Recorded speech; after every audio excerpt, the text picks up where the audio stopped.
اللهم صل على محمد وآل محمد. اعوذ باللہ من الشیطان اللعین الرجیم. بسم اللہ الرحمن الرحیم. رب اشرح لی صدری ویسر لی امری واحلل عقدۃ من لسانی یفقہوا قولی.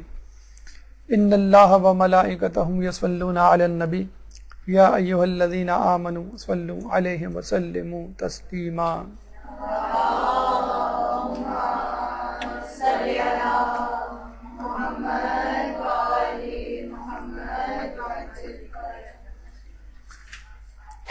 آج 27 ذی القعدہ ہے اور آج سے 2 دن بعد 29 ذی القعدہ ہوگی، اور یہ 29 ذی القعدہ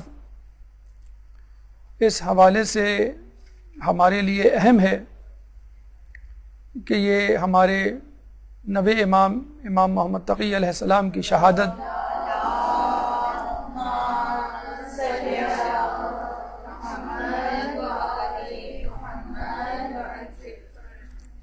کا دن ہے، اور یہ ہماری ریت ہے، اہل بیت کی سنت ہے، ہماری ثقافت ہے، ہمارے مذہب کا ایک حصہ ہے کہ جب کسی امام کی ولادت یا شہادت آتی ہے تو ہمارے رنگ و انداز بدل جاتے ہیں. اگر غم کا دن ہوتا ہے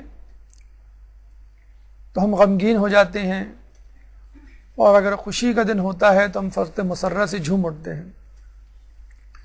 یہ ایک کم ترین اظہار ہے اپنے تعلق کا اہل بیت سے کہ اہل بیت کی خوشیوں میں ہم خوش ہیں اور اہل بیت کے غم میں ہم غمگین،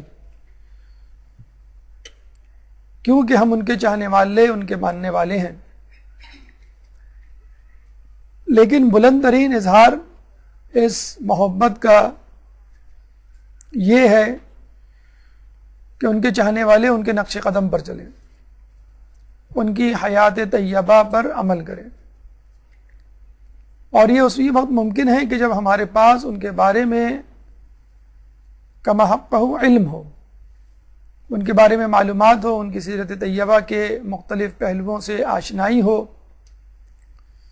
امام نے کس وقت، کہاں، کب کیا کیا تھا، کس موقع پر کون سا عمل انجام دیا، کس صورتحال میں کس حکمت عملی کو اپنایا، اپنے دوستوں سے کیا سلوک کیا، دشمنوں سے کیا برتاؤ رہا. اگر ان تمام باتوں کی معلومات نہ ہو تو پھر ہم ان کے نقش قدم پر چلنے سے عاری ہوں گے. ان کی سیرت طیبہ پہ کس طرح آگاہی حاصل ہو، تو یہ بہترین دن ہے، بہترین ایام، بہترین موقع کہ جب بھی امام کی ولادت یا شہادت آئے تو اس امام سے متعلق، ان کی سیرت طیبہ سے متعلق، ان کے اقوال حکیمانہ سے متعلق فوری طور پر معلومات حاصل کر لی جائے، اور اپنا یہ ٹارگٹ، یہ ہدف بنایا جائے کہ اس قسم کے دروس کو، اس قسم کی مجالس کو جس میں متعلقہ ایام سے مربوط امام کی ولادت یا شہادت منائی جا رہی ہو، اس کو بہت سنجیدگی سے لیا جائے، فقط خیر و برکت کا ذریعہ نہ بنایا جائے بلکہ علم و آگاہی کا ذریعہ بنایا جائے، علم و عمل کا ذریعہ بنایا جائے کہ جو کچھ ہم سن رہے ہیں اس پر ہمیں عمل بھی کرنا ہے. عمل کریں گے تو ہماری معرفت میں اضافہ ہوگا، معرفت میں اضافہ ہوگا تو ایمان مزید پختہ ہوگا. آئیے نبی امام محمد تقی علیہ السلام کی سیرت طیبہ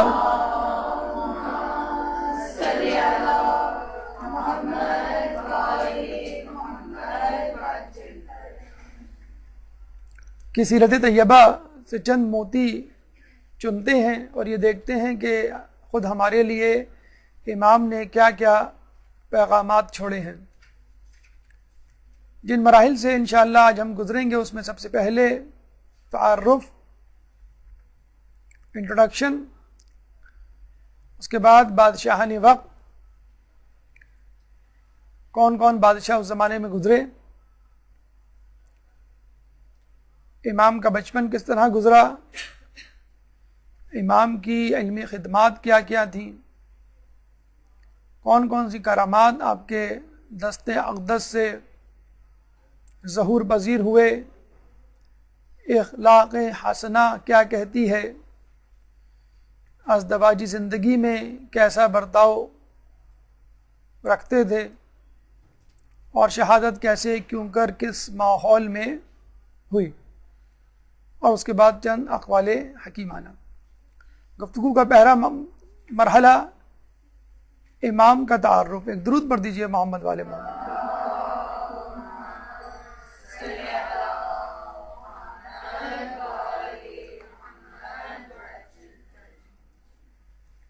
ولادت 10 رجب 195 ہجری 195 ہجری کو ہوئی، اور یہ وہ ولادت تھی کہ جس کا شاید سب سے زیادہ انتظار کر رہے تھے لوگ، کیونکہ آپ کے والد محترم کی عمر 47 ایئرز 47 سال ہو چکی تھی، اور لوگوں کے دلوں میں اشکال پیدا ہو رہے تھے کہ امامت کا سلسلہ اب آگے بڑھنے والا نہیں۔ نہ صرف اشکال آنے والے امام کے بارے میں، بلکہ خود 8ویں امام کے بارے میں اشکال اور شکوک و شبہات شروع ہو گئے تھے کہ یہ کیسے امام ہیں کہ ان کا کوئی بیٹا ہی نہیں، اور ان کی امامت خود مشکوک ہے۔ لیکن جب لوگ کہتے کہ آپ کی کوئی اولاد نہیں، تو امام فرماتے کہ اللہ تعالیٰ جلد مجھے ایک اولاد عطا کرے گا کہ جو ہمارے شیعوں کے لیے باعث فخر ہوگا، اتنا کہ اس سے پہلے کبھی ایسا نہ ہوا۔ آپ کی شہادت 29 ذی القعدہ 220 ہجری، یوں آپ کی عمر مبارک فقط 25 سال بنتی ہے، اور آپ کو تمام ائمہ میں کم ترین امام ہونے کا شرف حاصل ہے۔ فقط 25 سال میں کیا کیا کارہائے انجام دیے، اور کس طرح لوگوں کو اپنی امامت سے قائل کیا، اس کا تذکرہ انشاءاللہ دوران گفتگو آپ سنیں گے، اور اس طرح یہ سن کر آپ حیران بھی ہوں گے کہ امام نے فقط اتنی سی عمر میں کس طرح ان کاموں کا انجام دیا کہ جن کاموں کو سن رسیدہ بزرگ سوچ بھی نہیں سکتے۔ آپ کا نام محمد پہلے معصوم کے نام یعنی رسول اکرم صلی اللہ علیہ وآلہ وسلم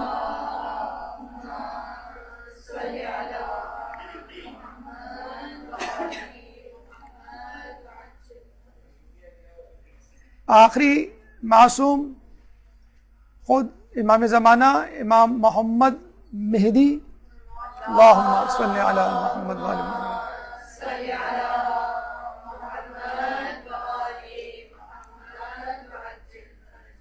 5ویں اور 9ویں امام کا نام بھی محمد پر، امام باقر علیہ السلام، اللہم صلی علی محمد وآل محمد۔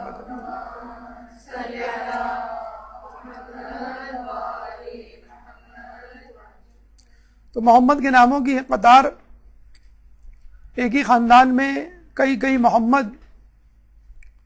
تو پہلے تو یہ بات ذہن میں رکھ لیجئے کہ اہل بیت کا نام رکھنا خود اہل بیت نے ہمیں سکھایا ہے۔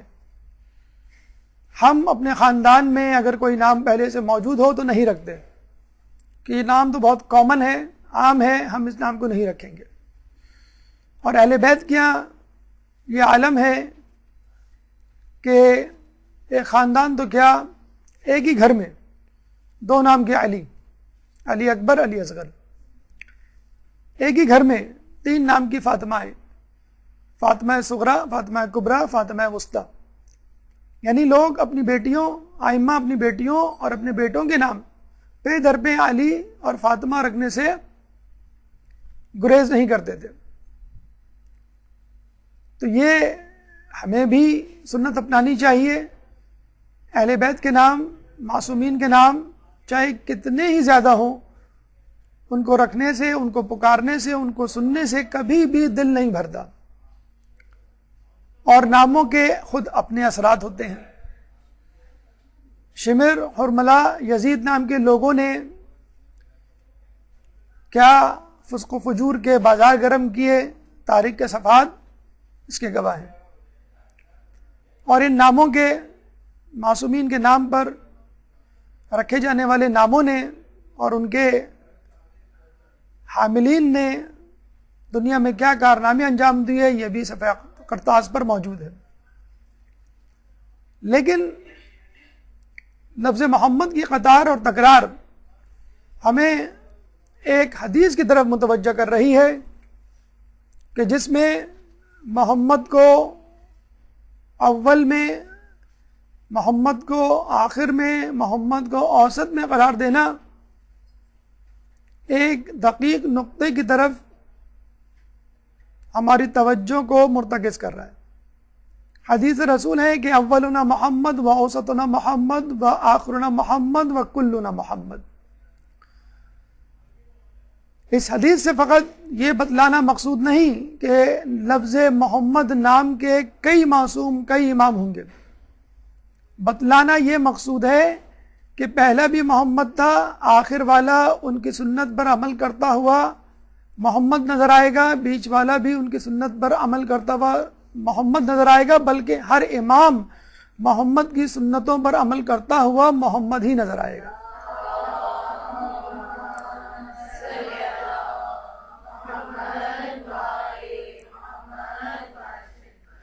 یعنی ہمارے امام فقط نام کے ہی محمد نہیں بلکہ کام کے بھی محمد ہیں. ان کی صورت محمد سے نہیں ملتی بلکہ سیرت بھی محمد کے متشابہ ہے. آپ کی کنیت ابو جعفر ثانی اور ابو علی. عموماً کنیت بڑے بیٹے کے نام سے ہوا کرتی ہے، کبھی بیٹی کے نام سے اور کبھی کسی بھی رشتہ دار کے حوالے سے، تعلق کے حوالے سے. ابو جعفر ہمارے 5ویں امام کی کنیت ہے کیونکہ ان کے بیٹے امام جعفر علیہ السلام ان کی اولاد میں سے تھے. ابو جعفر اول کہا جاتا ہے ان کو، اور 9ویں امام کو ابو جعفر ثانی. القاب میں کئی القاب مشہور ہیں: عالم، علم والا، قانع، قناعت کرنے والا، مختار، اختیار رکھنے والا، متوکل. توکل جس پر کیا جائے یا متوکل زیر کے ساتھ پڑھیں تو توکل کرنے والا، زیر کے ساتھ پڑھیں گے تو سبجیکٹ بن جائے گا متوکل. توکل کرنے والا، متوکل پڑھیں گے زبر سے تو جس پر توکل کیا جائے، بھروسہ کیا جائے. منتخب، جس کو انتخاب کیا جائے. مرتضی، انتخاب کیا ہوا یا چنا ہوا. نجیب، منظور شدہ یعنی جس کی دعائیں قبول ہوں. لفظ تقی، لقب تقی بر صغیر پاک و ہند میں زیادہ مشہور ہے، بلکہ امام نام ہے محمد سے کم لقب تقی سے زیادہ مشہور ہے بر صغیر پاک و ہند. اور اس کی وجہ یہ ہے کہ لفظ تقی تقوی سے نکلا ہے، اور تقوی کا مطلب ہے بچنا، گناہوں سے بچنا، خوف خدا رکھتے ہوئے احتراز کرنا گناہوں سے. یقیناً امام سے بڑھ کر متقی پرہیزگار امام کے زمانے میں کوئی نہیں تھا. ایک اور وجہ یہ بھی ہے ان کو تقی کہنے کی کہ ایک دفعہ آپ مامون کی تلوار سے بچ گئے. بظاہر تو اس کی تلوار نے آپ کے جسم کے ٹکڑے ٹکڑے کر دیے تھے، مگر آپ صبح سویرے اپنے بستر پہ زندہ صحیح سالم پائے گئے. اللہم صلی علی محمد و آل محمد.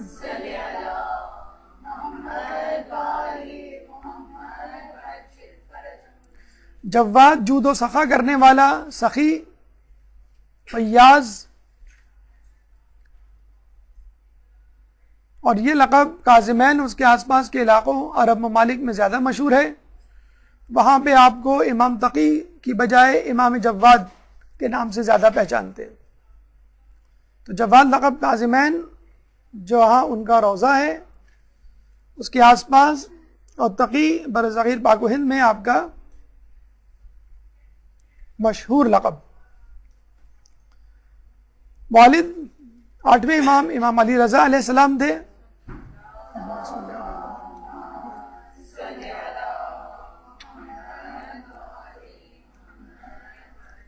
جیسے بتایا گیا کہ امام کی عمر مبارک 47 سال ہو چکی تھی، لاولد تھے. لوگوں نے طعنے دینے شروع کیے، شک و شبے کا اظہار کیا، یہاں تک آپ کی امامت میں بھی شک کر ڈالا. یہ آپ کے ماننے والوں کی بات ہو رہی ہے، جو آپ کو امام مانتے ہی نہیں تھے تو ان کا کیا کہنا. تو امام اپنے ماننے والوں کو بار بار یقین دلایا کرتے تھے کہ اللہ ان قریب مجھے ایک ایسی اولاد دے گا کہ جو موسیٰ سے مشابہت رکھتی ہوگی، جو عیسیٰ سے مشابہ ہوگی، جو یحییٰ کا مصداق ہوگی. یعنی میرا ہونے والا بیٹا نہ صرف امام بنے گا، میں صاحب اولاد ہوں گا، بلکہ میری اولاد جو امامت سے سرفراز ہوگی وہ عیسیٰ و موسیٰ و یحییٰ کی شبیہ ہوگی. اور تاریخ نے اس بات کو ثابت کیا کہ امام تقی سیرت و کردار میں، رفتار و گفتار میں عیسیٰ و موسیٰ کی اور یحییٰ کی شبیہ تھے. والدہ، جن ائمہ کی والدہ اپنے اپنے زمانے میں مشہور ہوئی اور ان کی ایک خاص پہچان تھی اپنے خاص پس منظر کے حوالے سے، ان میں آپ کی والدہ کا بھی نام آتا ہے. والدہ کا نام سبیکہ یا سبیکہ، ضمہ اور فتحہ پیش اور زبر دونوں سے پڑھ سکتے ہیں. قبیلہ نوبیہ سے ان کا تعلق تھا، اس لیے پورا نام عموماً سبیکہ نوبیہ کہا جاتا ہے. اور آپ کا تعلق اسی خاندان، اسی قبیلے سے تھا کہ جس قبیلے سے تعلق ماریہ قبطیہ یا ماریہ قبطیہ کا تھا. ماریہ قبطیہ رسول اللہ کی زوجہ، پہلے عیسائی تھی، اور بیزنٹائن امپائر، بیزنطینہ سلطنت اپنے زمانے میں 6 صدی ہجری میں بڑی مشہور تھی عراق کے آس پاس. اس کا ایک بادشاہ تھا مقوقس، جس کو رسول اللہ نے اسلام کی دعوت دی تھی تو اس نے رسول اللہ کو ہدیے میں یہ کنیز پیش کی تھی. ماریہ قبطیہ کو یہ اعزاز حاصل ہے کہ آپ محبوب ترین ازواج المطہرات میں شمار ہوتی تھیں، اور جناب خدیجہ سلام اللہ علیہ، اللہم صلی علی محمد وعلی کے بعد رسول اللہ کی بیٹے کی ماں بنی. جناب ابراہیم رسول اللہ کے تیسرے بیٹے، جناب ابراہیم ماریہ قبطیہ کے بطن سے تھے. نہ صرف رسول اللہ کے تیسرے بیٹے کی ماں بنی، بلکہ جناب ابراہیم صاحبزادہ رسول امام حسین کا فدیہ قرار پائے کہ جب رسول اللہ نے امام حسین کی جگہ اپنے بیٹے ابراہیم کو پیش کیا، کہ جب ان سے کہا گیا کہ تمہیں دونوں میں سے کسی ایک کی قربانی دینی ہے، تو رسول اللہ نے اپنے بیٹے ابراہیم کو اللہ کی راہ میں قربان کر دیا، اللہ کی راہ میں دے دیا، اور حسین کو، حسین مظلوم کو کربلا کے لیے بچا رکھا. اللہم صلی علی محمد.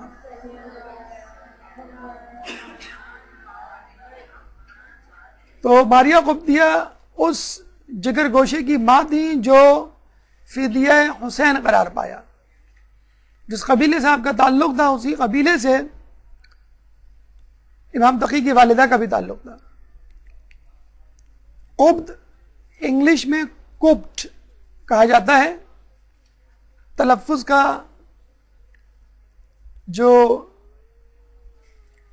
انداز ہے، جو مشابہت ہے وہ بتلا رہی ہے کہ یہ ایک جیسے الفاظ ہیں. انگلش میں کوپٹ تھے، COPT کوپٹ، عربی میں جا کے قبط بن گئے، اور مؤنث کے لیے قبطیہ استعمال ہونے لگا، مذکر کے لیے قبطی استعمال ہونے لگا. یہ قبیلہ ایجپٹ، مصر اور ساؤتھ افریقہ، نارتھ افریقہ، جنوبی افریقہ میں موجود ہے، اور آج بھی عیسائی دنیا کے سب سے زیادہ عیسائی اسی قبیلے سے تعلق رکھتے ہیں، جن کا مسکن، جن کا آبائی وطن مصر اور نارتھ افریقہ ہے. ان کے دیگر نام جو ہمیں تاریخ میں ملتے ہیں: سوسن، سکینہ یا سکینہ، مریسیہ، درہ. امام آپ کو خیزراں اور ریحانہ کے نام سے پکارا کرتے تھے.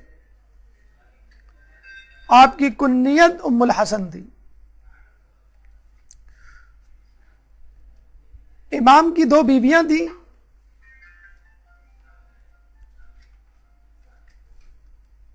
کہ جس میں ایک درود پڑھ دیجیے محمد والے محمد.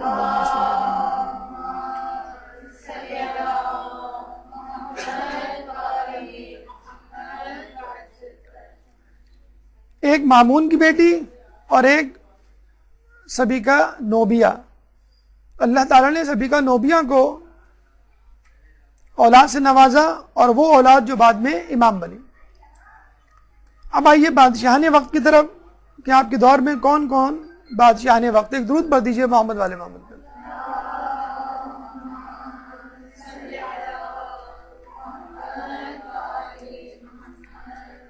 امین، مامون اور معتصم.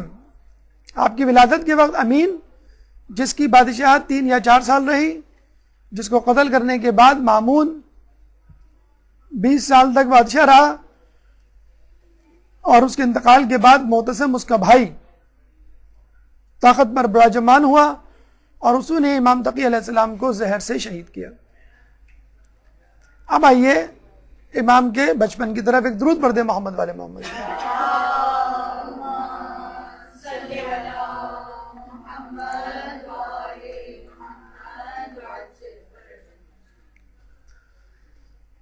جیسے کہ ہم نے بتلایا آپ کو کہ امام کے والد بزرگوار نے یہ خوشخبری پہلے سنا دی تھی کہ اللہ تعالیٰ مجھے ایک ایسا بیٹا دے گا کہ جو عیسیٰ و موسیٰ و یحییٰ کا مماثل ہوگا، شبیہ رکھتا ہوگا. جب آپ کی پیدائش ہوئی تو جن لوگوں کو پہلے ہی 8ویں امام کی امامت میں شک تھا، وہ آپ کی اولاد میں بھی شک کرنے لگے. 2.5 سال کی عمر میں کچھ لوگ شرارتاً آپ کو قیافہ شناسوں کی طرف لے گئے کہ معلوم کر سکیں کہ واقعی یہ امام کی اولاد ہے، نعوذ باللہ، یا امام نے جھوٹ موٹ ہمیں یہ بچہ متعارف کروا دیا ہے کہ اس کو ہم امام مان لیں. جب یہ قیافہ شناسوں کے درمیان گئے تو قیافہ شناس سجدے میں گر گئے، کہنے لگے بول اللہم صلی علی محمد.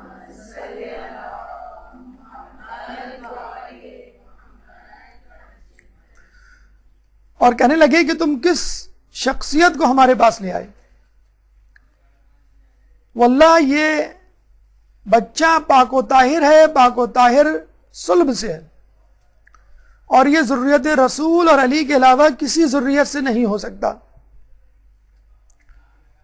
اس اثنا میں امام جو اس وقت فقط 2.5 سال کے تھے گویا ہوئے اور اپنا پہلا تاریخی خطبہ تعارف کرواتے ہوئے دیا اور یہ کہا کہ خدا کا شکر ہے کہ اس نے ہمیں نور اپنے نور سے پیدا کیا اور اس کے بعد ہمیں امامت کے لیے منتخب کیا اور ہمیں اپنی وحی کا امین بنایا. میں محمد ابن علی رضا ابن موسیٰ کاظم ابن جعفر ابن محمد باقر ابن علی ابن حسین ابن امیر المؤمنین ابن ابی طالب ہوں اور ذریت فاطمہ بنت محمد سے ہوں.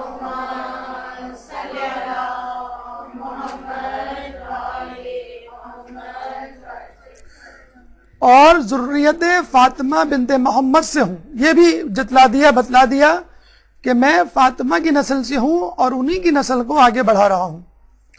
پھر فرمایا میں قیافہ شناسوں سے زیادہ جانتا ہوں اور تمام انسانوں سے زیادہ علم رکھتا ہوں. اگر باطل اور گمراہ لوگوں کے حملے کرنے کا ڈر نہ ہوتا اور اس بات کا شائبہ نہ ہوتا کہ اہل شرک و نفاق ہم پر ٹوٹ پڑیں گے، تو میں ایسی باتیں بتاتا کہ اولین و آخرین حیرت میں پڑ جاتے. اور اس کے بعد اپنے دہن مبارک پر اپنا ہاتھ رکھ کر فرمایا اے محمد تم بھی خاموش رہو جس طرح تمہارے آباء اکرام خاموش رہے، تم بھی صبر کرو جیسے انہوں نے صبر کیا، اور عنقریب لوگ وہ دیکھ لیں گے کہ جس کا ان سے وعدہ کیا گیا ہے، اور بے شک فاسق لوگ ہی خسارے میں رہنے والے ہوں گے. اس کے بعد اپنے سامنے کھڑے ہوئے ایک بزرگ کا ہاتھ تھاما اور مجمع چھٹتا رہا اور راستہ بنتا گیا، اور وہاں پہ موجود بزرگوں نے بے اختیار اپنی زبان سے یہ کلمہ جاری کیا واللہ اعلم حیث یجعل رسالتہ، اللہ ہی بہتر جانتا ہے کہ وہ اپنی رسالت کے امین کے لیے کس کو منتخب کرے. ایک درود پڑھ دے محمد والے.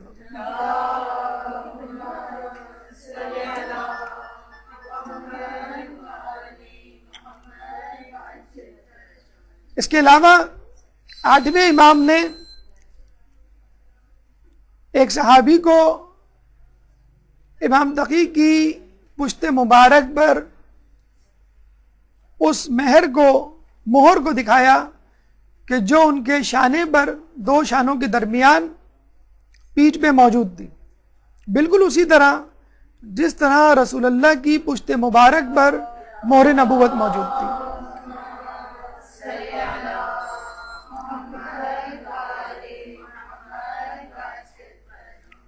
یہاں پر ہمیں عیسیٰ علیہ السلام کی یاد آتی ہے کہ جنہوں نے گہوارے میں کلام کیا جبکہ وہ چند مہینے کے تھے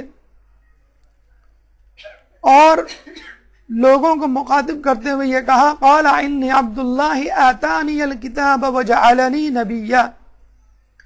قال انی عبد اللہ، اور انہوں نے کہا کہ بے شک میں اللہ کا بندہ ہوں، آتانی الکتاب، اور مجھے اس نے کتاب دی، وجعلنی نبیا، اور مجھے اس نے نبی بنایا.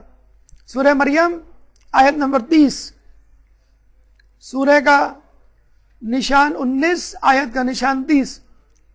تو جب عیسیٰ علیہ السلام چند مہینوں کے ہو کر اپنے نبی ہونے کی گواہی دے سکتے ہیں تو امام 2.5 سال کے ہو کر اپنی امامت کی گواہی کیوں نہیں دے سکتے؟ یہ ہے وہ عیسیٰ کی شبیہ جس کا تذکرہ آپ کی ولادت سے پہلے آپ کے والد بزرگوار نے کر دیا تھا. شہادت سے 3 سال پہلے آپ کے والد محترم آپ سے جدا ہوئے، اس وقت آپ کی عمر مبارک 5 سال تھی. یعنی فقط 5 سال کی عمر میں باپ کا سایہ آپ سے جدا ہو گیا، اور وقت شہادت آپ کی عمر، یعنی آپ کے والد کی شہادت کے وقت آپ کی عمر 8 سال تھی. اس کو 5 سال نہیں 8 سال کر لیں. یعنی جب جدا ہوئے تھے، کیونکہ وہ ان کو زندان میں ڈالا گیا تھا شہادت سے پہلے، آپ کی عمر 5 سال تھی اور وقت شہادت آپ کی عمر 8 سال تھی. آپ اندازہ لگا لیجئے کہ 8 سال کا بچہ جس کو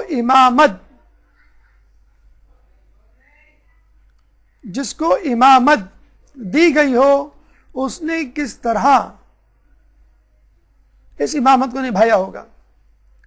سب سے پہلا کام یا کرامت جو ان سے ظہور ہوئی امام کی شہادت کے ساتھ کہ وہ باعجاز خداوندی طی الحج کرتے ہوئے مدینے سے خراسان آئے اور اپنے شہید والد کی تجہیز و تکفین میں حصہ لیا. کفن پہنانے کے بعد لوگوں سے یہ کہا کہ اب انہیں دفنانے کی تیاری کرو، اور یہ کہہ کر نماز پڑھا کر خود وہاں سے چلے آئے. بادشاہ نے سرکاری نماز جنازہ پڑھائی اور ان کی تدفین عمل میں آئی۔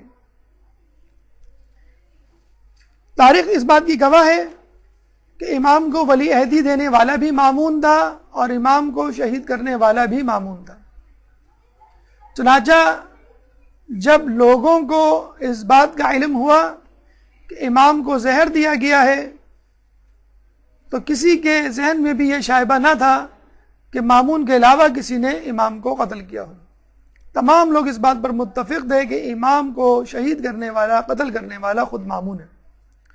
چنانچہ خطرے کی بو کو بھانپ کر اس نے اپنے دامن سے اس دھبے کو مٹانے کی کوشش کی اور امام کے صاحبزادے جو کہ اس وقت فقط 8 سال کے تھے بغداد طلب کر لیا کہ میں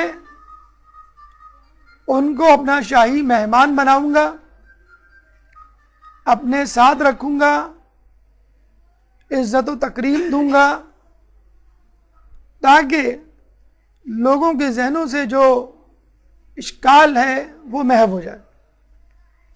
یہ بادشاہوں کی ایک خباثت ہوا کرتی ہے کہ جب وہ کسی کو بلاتے ہیں تو محل میں آنے سے پہلے ان کو کہیں رکواتے ہیں، انتظار کرواتے ہیں کہ میں ابھی مصروف ہوں، بعد میں آنا، کچھ دیر کے بعد آنا، شام میں آنا، کل آنا، 1 ہفتے بعد آنا۔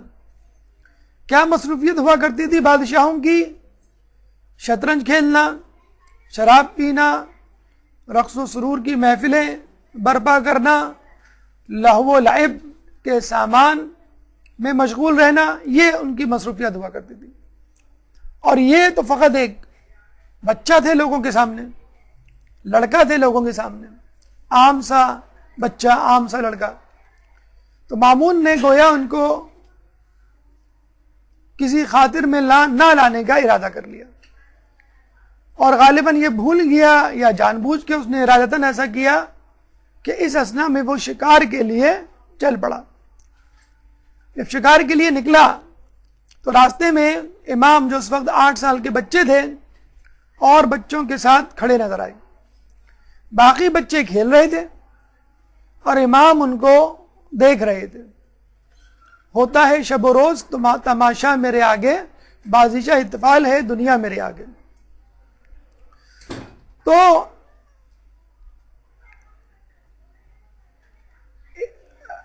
مامون کی سواری جب بچوں کے پاس سے گزری تو تمام بچے بھاگ کے وہاں سے فرار ہو گئے۔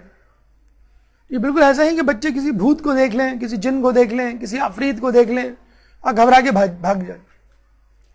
لیکن یہ فرق ہے بادشاہ کی بادشاہت میں اور امام کی امامت میں۔ بادشاہ جسموں پر حکومت کرتا ہے اور امام دلوں پر حکومت کرتا ہے۔ یہاں بادشاہ کو دیکھ کر بڑے تو کیا، بچے ڈر کے مارے بھاگ گئے، اور وہاں جب ہمارے 8ویں امام مدینے سے نکلے خراسان کے لیے تو 24,000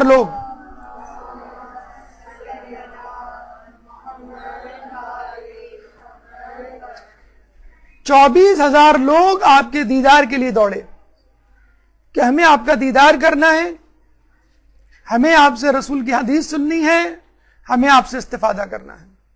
نہ صرف دیدار کے لیے دوڑے بلکہ قلم و کرتاس لے کر بھی دوڑے کہ ہمیں اس سفر میں ہمیں پڑھا لکھا دے۔ امام کے کہیں رکنے کا بھی انتظار نہیں کیا۔ تو کہاں 24,000 لوگ امام کے پیچھے بھاگ رہے ہیں، یہاں چند بچے بادشاہ کو دیکھ کے فرار ہو رہے ہیں۔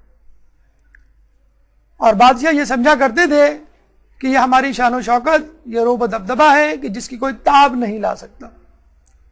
جب بادشاہ کی سواری بچوں کے پاس سے گزری تو وہاں فقط امام کھڑے ہوئے نظر آئے۔ امام کو دیکھ کے مامون نے طنزیہ مسکراہٹ کے ساتھ پوچھا کہ تم کیوں نہیں بھاگے؟ امام نے جواب دیا، رستہ اتنا تنگ نہ تھا اور میں مجرم نہ تھا، اب سوائے اس کے کیا ہو سکتا ہے کہ تو بے جرم و خطا سزا دیتا ہو جس کے بارے میں میں کچھ نہیں کہہ سکتا۔ کتنی خوبصورت بات کہ راستہ اتنا تنگ نہیں ہے۔ آج بھی آپ دیکھ لیں، اگر آپ کی روڈ بہت وسیع ہو، 3 4 5 لینز ہو اس میں، تو آپ کو ہارن دینے کی ضرورت نہیں ہے، آپ گاڑی کو اوورٹیک کرنے کی بجائے کسی اور لین پہ چلے جائیں. تو جب رستہ بہت وسیع ہو تو ٹھیک ہے، بادشاہ کی سواری جو ہے وہ کہیں سے بھی گزر سکتی ہے. اور دوسری بات یہ ہے کہ بھاگتا وہی ہے جس نے کوئی جرم کیا ہو. پولیس کی وین آ جائے ابھی آپ کے علاقے میں تو پہلے کون روپوش ہوگا؟ جس نے کوئی قتل کیا ہو، جس نے کوئی ڈکیتی کی ہو، جس نے کوئی کرپشن کی ہو. متقی پرہیزگار نیک آدمی اپنے گھر سے نہیں بھاگے گا، اپنی جگہ کو نہیں چھوڑے گا. تو جس نے کبھی کوئی ترک اولا ہی نہ کیا ہو، گناہ تو دور کی بات، تو وہ کیوں رستہ چھوڑ دے اور وہاں سے چلا جائے؟ جب امام نے جواب دیا کہ راستہ تنگ نہ تھا، میں گناہگار نہیں تھا سوائے اس بات کے کہ تو بے جرموں خطا سزا دیتا ہوں جس کے بارے میں کچھ نہیں کہہ سکتا. امام یہ جواب سن کر بہت حیران ہوا. یہاں پہ رک کر امام کا حسن زن دیکھیے. امام کس سے حسن زن کر رہے ہیں؟ اپنے باپ کے قاتل سے. یہ شخص ان کے باپ کو چند مہینے پہلے قتل کر چکا ہے. کس جرم میں؟ بغیر کسی جرم میں، بے جرم و خطا، اور پھر بھی امام کہہ رہے ہیں. تو یہ ہمیں حسن زن سکھلاتا ہے کہ امام اپنے باپ کے قاتل کے ساتھ حسن زن کر رہے ہیں. ہم اپنے گھر والوں، اپنے رشتہ داروں، اڑوس پڑوس اور دوستوں کے ساتھ حسن زن نہیں کرتے. امام نے جواب دے دیا. مامون حیرت زدہ رہ گیا، اپنے شکار پہ چل پڑا. ایک ہرن کو دیکھ کر اپنے باز کو اڑایا. واپسی میں وہ باز اپنے منہ میں ایک مچھلی لے کر آیا. مامون نے وہ مچھلی اپنے ہاتھ میں دبا لی اور واپسی میں وہیں سے گزرا جہاں سے آیا تھا. امام وہیں کھڑے ہوئے تھے. سوچا اس بچے کا دوبارہ امتحان لوں اور یہ کہا کہ بتاؤ میری مٹھی میں کیا ہے. دیکھیں، علمی طور پر کسی کو قائل کرنا اور علمی ہیبت کسی پہ ڈالنا اور بات ہے، اس کے لیے آپ تیاری کر سکتے ہیں. لیکن غیب کی خبر لانا یہ کام آدمی کا کام نہیں. یہ وہی کر سکتا ہے جو منتخب شدہ ہو، جو مرتضی ہو، جو امام ہو. امام نے کہا کہ خدا نے آسمان و زمین کے درمیان دریا پیدا کیے، اس دریا میں مچھلیاں پیدا کی، بادشاہوں کو ذوق شکار دیا، وہ شکار کے لیے نکلے اور اپنے ہاتھ کی مٹھی میں مچھلی کو بند کر کر ہم وحی کے امینوں کا اور ائمہ کا امتحان لیتے ہیں. جب بادشاہ نے پوچھا کہ تم ہو کون، مامون نے کہا کہ تم ہو کون، تو پھر اپنا تعارف کروایا کہ میں امام محمد تقی بن علی رضا علیہ السلام ہوں.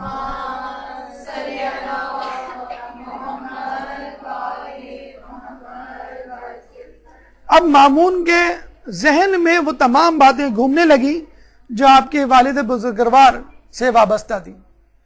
یعنی ان کو بلانا، ولی عہد بنانا، اپنی بڑی بیٹی سے ان کا نکاح کرنا اور پھر شہید قتل کر دینا.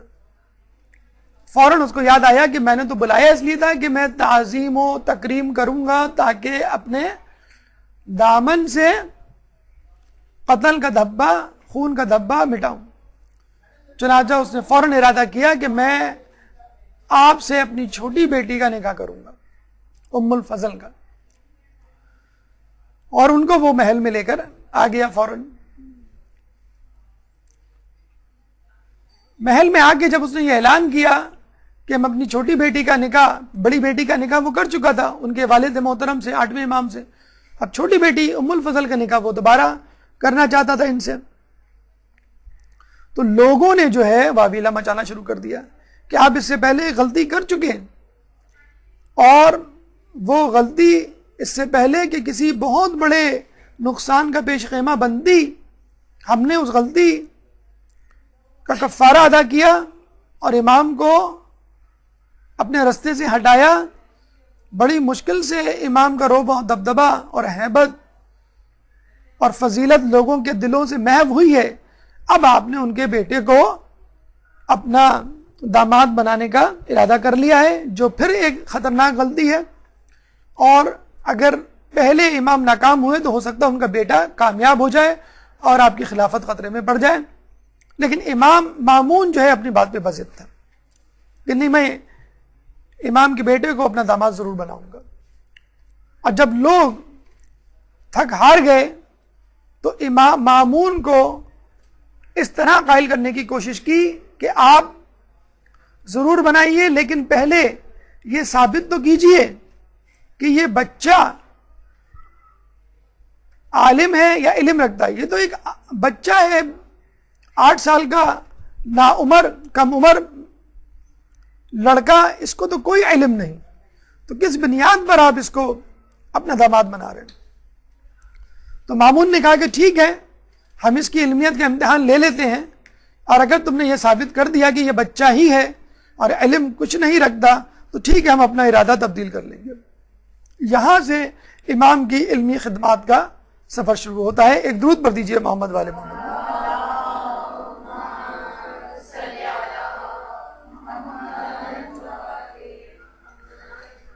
اب یحییٰ ابن اقسم سے ایک مناظرہ ہوا، پہلا ڈسکشن، جب آپ کی عمر مبارک فقط 8 یا 9 سال تھی، اور یحییٰ ابن اقسم جو اس وقت قاضی القضاء تھا، چیف جسٹس تھا، سب سے بڑا عالم دین تھا غیر شیعہ افراد میں، اس کو بلایا گیا کہ تم ان سے کوئی سوال کرو۔ آپ کو معلوم ہے آپ کے علم دین میں بہت سارے سبجیکٹس ہیں، بہت سارے مضامین ہیں، فقہ ہے، قرآن ہے، تاریخ ہے، عقائد ہے، اخلاقیات ہے۔ مشکل ترین مضمون، تمام لوگ اس بات پر گواہ ہیں کہ فقہ ہے۔ خشک ترین، مشکل ترین، ثقیل ترین مضمون فقہ ہے، اور فقہ میں بھی سب سے مشکل موضوع حج کا موضوع ہے، حج سے متعلق مسائل ہیں۔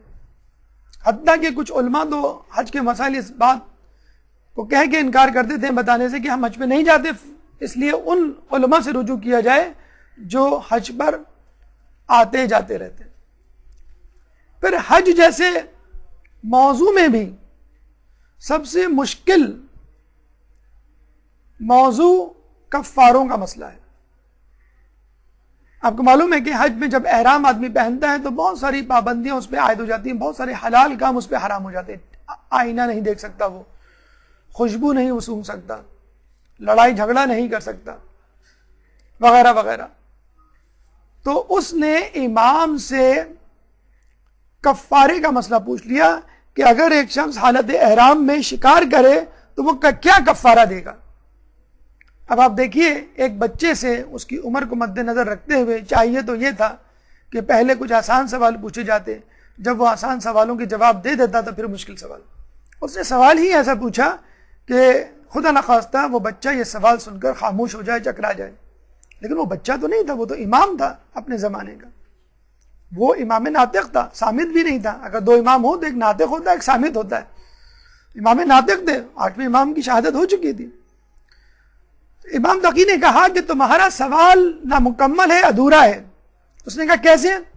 امام نے کہا کہ تمہارے اس سوال کی 22 صورتیں بنتی ہیں، یعنی تمہارے اس سوال سے 22 سوال نکل سکتے ہیں، اور ان 22 سوالوں میں تم نے کون سا سوال پوچھنا چاہا ہے۔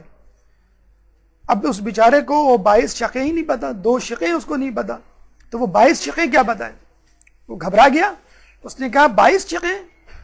کون سی 22 شقیں؟ چلیں آپ ہی بتلا دیں کون سی 22 شقیں۔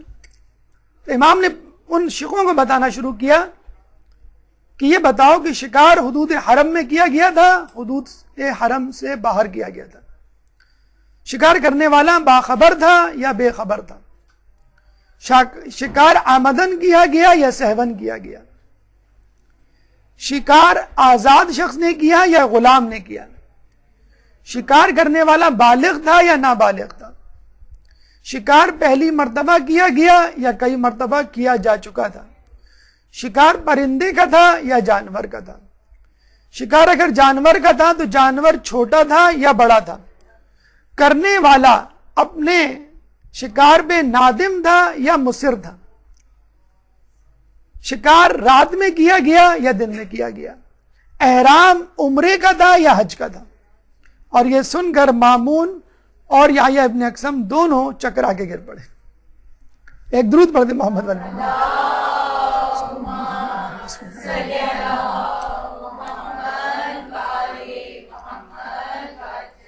اسی وقت مامون نے حکم دیا کہ امام خطبہ نکاح شروع کریں، امام نے خود اپنا خطبہ نکاح پڑھا اور اسی وقت خطبہ نکاح ہوا. خطبہ نکاح کے بعد کھانا ہوا. اس کے بعد مامون نے کہا اب آپ ہی ان شقوں کی تفصیل اور کفارہ جات بتا دیں.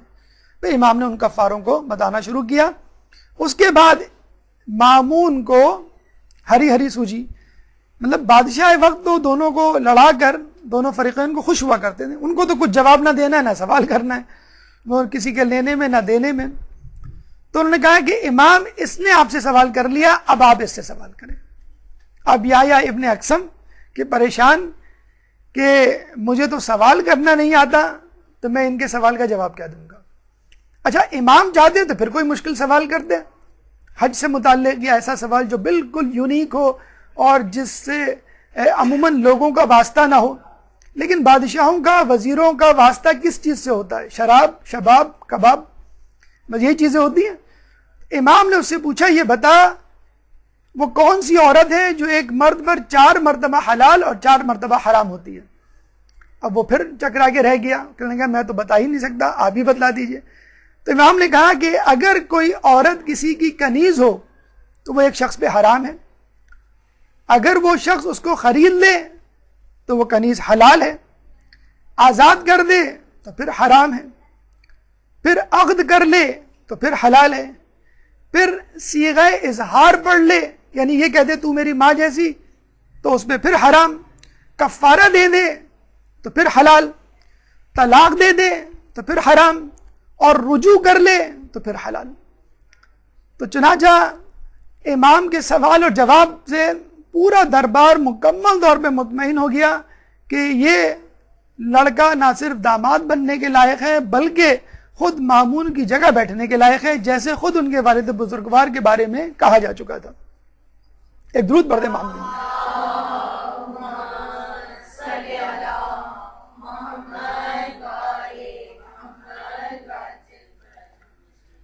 امام کے بارے میں کہا جاتا ہے کہ ایک دفعہ انہوں نے ایک نشست میں 30,000 سوالات کے جواب دیے، جو نشست مسلسل 3 دن تک جاری رہی.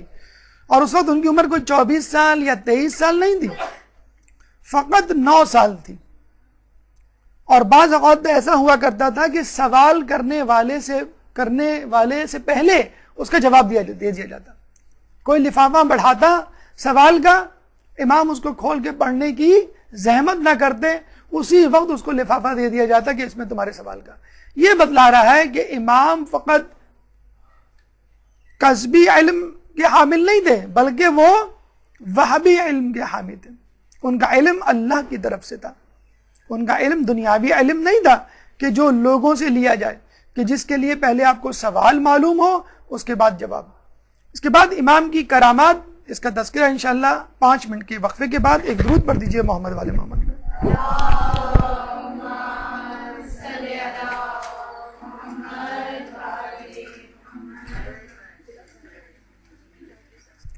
اعوذ باللہ من الشیطان الرجیم، بسم اللہ الرحمن الرحیم. سلسلہ گفتگو وہیں سے شروع کرتے ہیں جہاں ہم نے روکا تھا. ہماری گفتگو کا اگلا مرحلہ کرامات. جیسے کہ اس سے پہلے بھی ہم بیان کر چکے ہیں کہ علم و تقوی یا علم و عمل ان لوگوں کے لیے ثبوت امامت یا ثبوت نبوت ہوا کرتا ہے کہ جو خود تقوی و پرہیزگاری کی طرف راغب ہوں، شرافت کی طرف مائل ہوں، خواص الناس ہوں. لیکن عوام الناس کے لیے، جہلا کے لیے، فاسق و فاجر کے لیے یا کم علم لوگوں کے لیے، ضدی لوگوں کے لیے، دشمن لوگوں کے لیے پھر کرامات کا سہارا لیا جاتا ہے، جس سے بات بہت آسانی سے بہت کم وقت میں سمجھ میں آ جاتی ہے.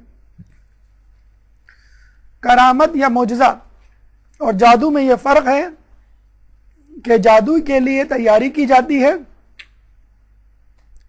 خاص مقام اور خاص وقت کا تعین کیا جاتا ہے.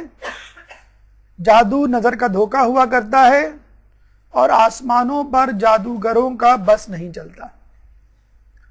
کرامت کے لیے تیاری کی ضرورت نہیں، مقام اور وقت یا امر طے کرنے کی ضرورت نہیں. کسی بھی وقت کہیں بھی نبی یا امام یہ معجزہ، یہ کرامت کر کے دکھا سکتا ہے. نظر کا دھوکہ نہیں، حقیقت ہوا کرتا ہے. اور آسمانوں پر بھی نمودار ہو جاتا ہے، جیسے شق القمر کا واقعہ۔ ایک بہت دلچسپ، بہت مختصر سا واقعہ، لیکن اس میں کئی نکات پوشیدہ ہیں۔ ہم اپنے زمانے میں یہ سمجھتے ہیں کہ شاید یہ ہمارے زمانے کا فسانہ، من گھڑت بات ہو، میتھ جسے کہتے ہیں انگلش میں، کہ لوگ شیعوں کے گھر کا پانی نہیں پیتے، شیعوں کے گھر کھانا نہیں کھاتے۔ عجیب و غریب غیر شیعہ افراد میں یہ بات مشہور ہے کہ شیعہ حضرات شاید کچھ ملا کے دے دیتے ہیں۔ کچھ لوگوں نے اس سے بڑھ کر یہ کہا کہ تھوک کے پلاتے ہیں۔ ایک ہم نے پڑھے لکھے ڈاکٹر دوست سے جب اس بارے میں پوچھا تو ہمیں یہ توقع تھی کہ بہتر جواب ملے گا۔ اس نے کہا یار کہہ تو نہیں سکتے، لیکن ہم نے سنا ہے، ہماری فلاں پھپھو بتایا کرتی تھی، وہ کسی پڑوس میں جایا کرتی تھی، وہ شیعہ تھے، وہ ان کو روزانہ پان کھلایا کرتی تھی۔ ایک دفعہ ان کی غیر موجودگی میں جب پان کھول کے دیکھا تو کتے کے ساتھ چوہے کی مینگنیاں بھی۔ تو لوگوں نے ایسی ایسی عجیب باتیں مشہور کر رکھی ہیں کہ یہ کیوں ہیں باتیں مشہور کر رکھی کہ اگر آپ اول تو کسی شیعہ سے دوستی کرنی ہی نہیں ہے، راہ و رسم بڑھانا ہی نہیں ہے، رشتے ناتے تو بہت دور کی بات، اگر دوستی ہو جائے جیسے کلاس میں، بزنس میں، آفس میں، مجبوری میں، تو زیادہ دیر نہیں بیٹھنا۔ اب زیادہ دیر بیٹھنے کا مطلب کیا ہے؟ تو لوگوں نے کہا کہ چلو پانی اور کھانے سے متعلق افسانے گڑھ دو، کیونکہ آدمی زیادہ دیر بیٹھتا ہے تو پھر پانی بھی پیتا ہے، کولڈ ڈرنک بھی پیتا ہے، چائے بھی پیتا ہے، پھر کھانا بھی کھاتا ہے۔ تو جب آپ ان پہ یہ پابندی لگا دیں گے کہ شیعوں کے گھر کا پانی اور کھانا نہیں کھانا، نہ پانی پینا، تو وہ زیادہ دیر بیٹھنے کی نوبت نہیں آئے گی۔ جب زیادہ دیر نہیں بیٹھو گے تو اظہار خیال نہیں ہوگا، تبصرہ تذکرہ نہیں ہوگا، مناظرہ نہیں ہوگا، گفت و شنید نہیں ہوگی، ایک طرف کا نظریہ دوسری طرف منتقل نہیں ہوگا۔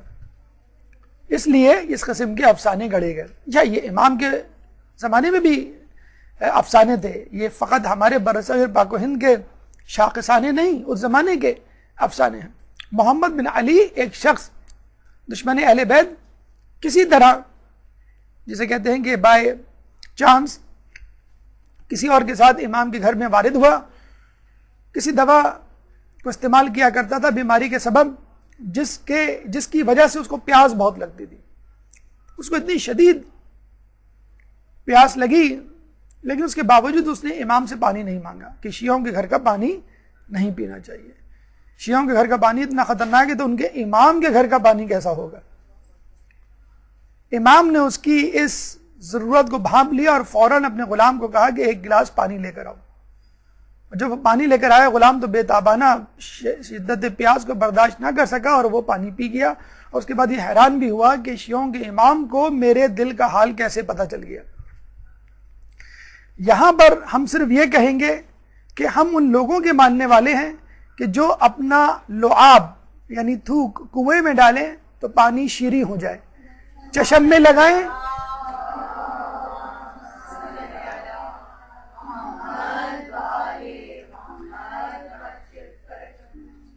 کنویں میں ڈالیں تو پانی شیریں ہو جائے، چشم پہ لگائیں تو آشوب چشم جاتا رہے، کسی کنکر پہ لگا کر کسی کے منہ میں ڈال دیں تو 70 زبانوں کا ماہر ہو جائے۔ تو یہ کہنا کہ فلاں تھوک کے پلاتے ہیں، ہم کہتے ہیں کہ اگر آپ یہ بھی پی لیں تو بھی آپ کو شفا ہو جائے۔ اول تو ہم نہیں کرتے ایسے، لیکن ہم جن کے ماننے والے ہیں ہمیں پورا یقین ہے کہ ہمارے لعاب میں بھی اللہ نے کچھ نہ کچھ تاثیر رکھی ہوگی۔ ایک درود پڑھ دیں محمد والے محمد۔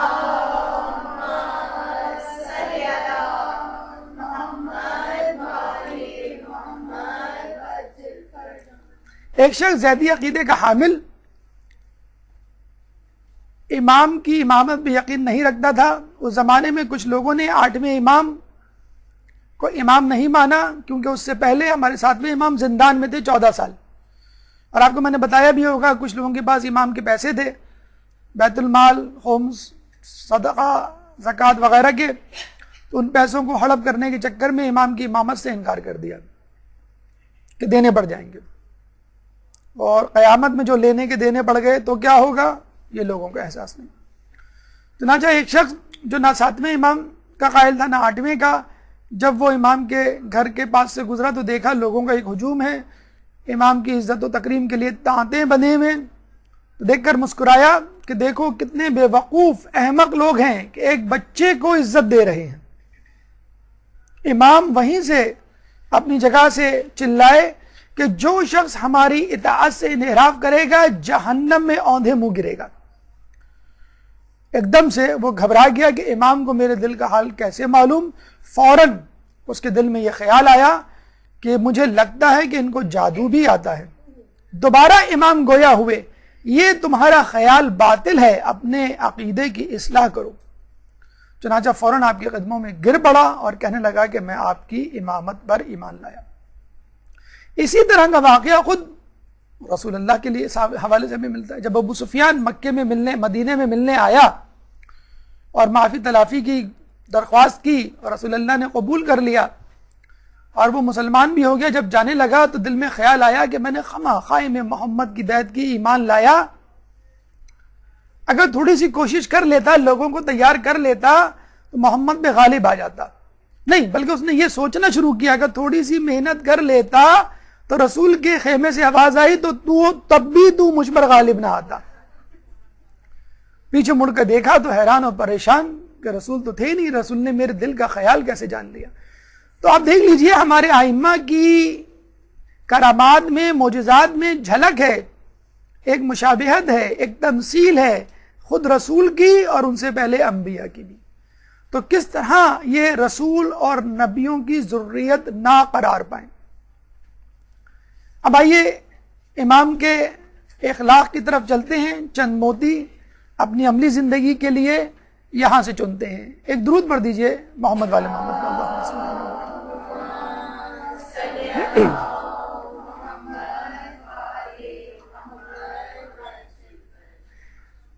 اس دور کے بادشاہ امام کو ستانے میں, امام کو پریشان کرنے میں, امام کو نعوذ باللہ راہ حق سے ہٹانے میں کوئی دقیقہ فروغ گزاشت نہیں کرتے تھے. جو حربہ ملتا وہ استعمال کرتے اور کسی طرح امام کو بے عزت کرنے کی فکر میں رہتے, نعوذ باللہ.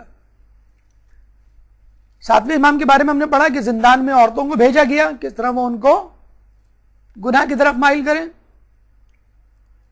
امام تقی کے لیے 100 عورتوں کو منتخب کیا گیا کہ جن کے ہاتھوں میں ساغر و پیالے ہوتے, جو امام کے ارد گرد گھومتی اور امام عبادت میں مصروف ہوتے, اور وہ چاہتے کہ امام اپنی عبادت سے توجہ ہٹائیں اور امام ان کو نظر اٹھا کے نہ دیکھتے. ہم یہاں بچوں کو کہتے ہیں کہ ٹی وی بند کر دو, اپنی نظروں کی حفاظت کرو, کوئی آواز ہمیں آ جائے تو ہماری نظر, ہماری توجہ جو ہے وہ فوراً جو ہے منتشر ہو جاتی ہے. آج کل کے نوجوانوں کو اس بات سے سبق حاصل کرنا چاہیے کہ یہ فقط آج کل کے دور کا فتنہ نہیں ہے. انٹرنیٹ ہے, میڈیا ہے, موبائل ہے, اور اب سڑکوں پہ لگے سائن بورڈز ہیں کہ جو بیچارہ انٹرنیٹ, ٹی وی اور دیگر مقامات سے بے حجاب عورتوں سے استفادہ نہ کرتا ہو, وہ اگر باہر نکلے تو سائن بورڈ سے استفادہ کرے. اور وہ ماشاءاللہ ہوتے بھی اتنے اونچے اونچے ہیں, لگتا ہے کہ آسمان سے کوئی گری ہے اور سائن بورڈ پہ اٹکی ہے. لوگ سمجھتے ہیں شاید یہ میرے حصے کی حور تو نہیں, نظر اٹھا کے دیکھ لوں تھوڑی دیر کے لیے, شاید مجھے پکار لے. تو نعوذ باللہ یہ آپ دیکھ لیجئے ایک ایک سائن بورڈ کا جو کرایہ جو ہم نے آج سے 20 سال پہلے سنا تھا 3,000 روپے پر ڈے, 3,000 پر ڈے, آج کیا اس کا کرایہ ہوگا.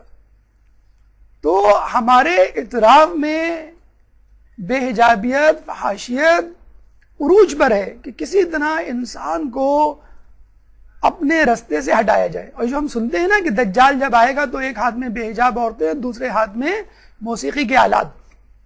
یہ جو فتنے ہیں یہ اس وقت بھی موجود ہیں. اس وقت آپ دیکھ لیں پوری دنیا میں یہی 2 فتنے ہیں. ٹی وی سے آپ یہ 2 چیزیں نکال لیں, چاہے وہ چائے کا اشتہار ہو, چاہے وہ موبائل کا اشتہار ہو, چاہے وہ کسی چیز کا اشتہار ہو, یہ 2 چیزیں آپ نکال دیں تو رہ کیا جاتا ہے. پہلے لوگ جب ڈرامے آتے تھے تو دیکھتے تھے, جب وقفہ آتا تھا تو اٹھ کے چلے جاتے تھے.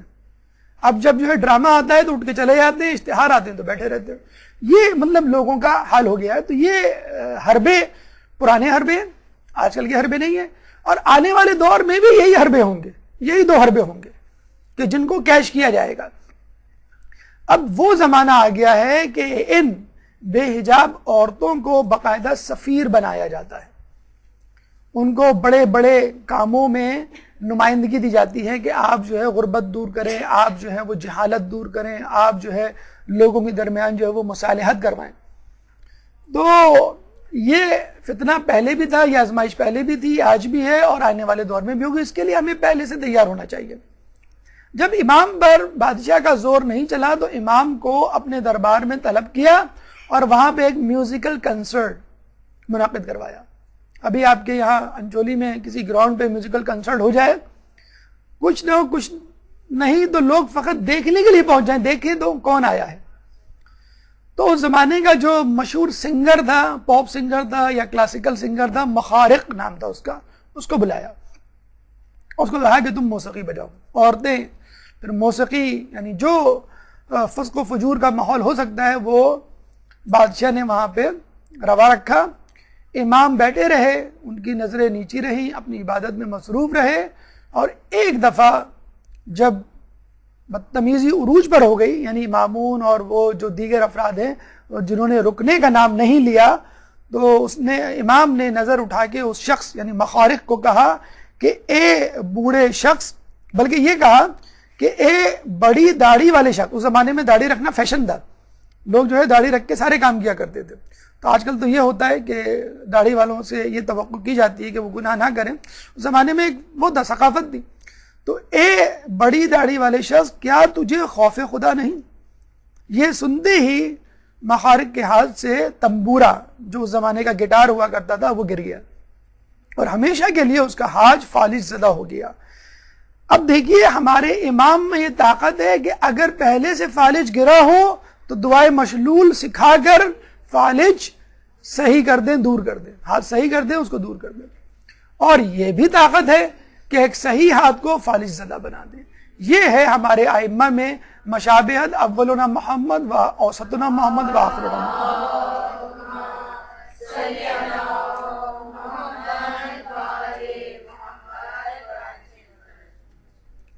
کہتے ہیں کہ ام الفضل سے جب امام کا عقد ہوا تو ام الفضل ظاہر سی بات ایک وہ شہزادی تھی، ناز و نعم میں پلی تھی، پیمپر چائلڈ یا بگڑی ہوئی اولاد جسے کہتے ہیں وہ تھی۔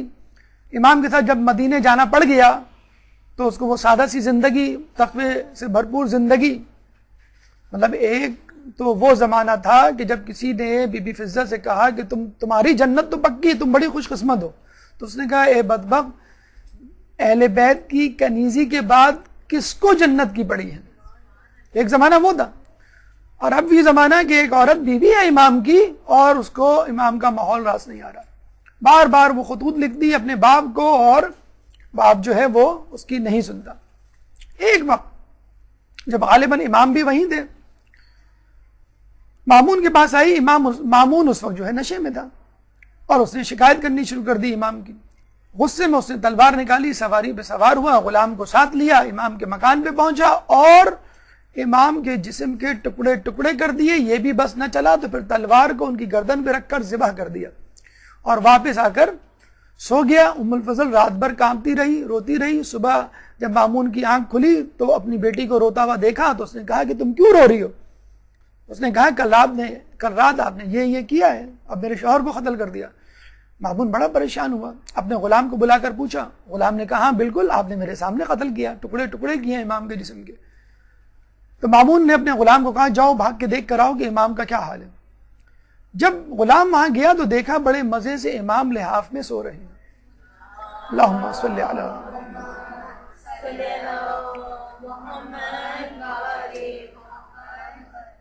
امام کو بیدار کیا کہ زندہ ہے یا نہیں، امام کو اٹھایا اور پھر مزید تصدیق کرنے کے لیے کہا کہ آپ کی قمیض میں لینا چاہتا ہوں تبرکن، کہ تاکہ اپنے ساتھ رکھوں، اپنے ساتھ مرنے کے بعد قبر میں لے جاؤں کہ میرے لیے وسیلہ مغفرت بن جائے۔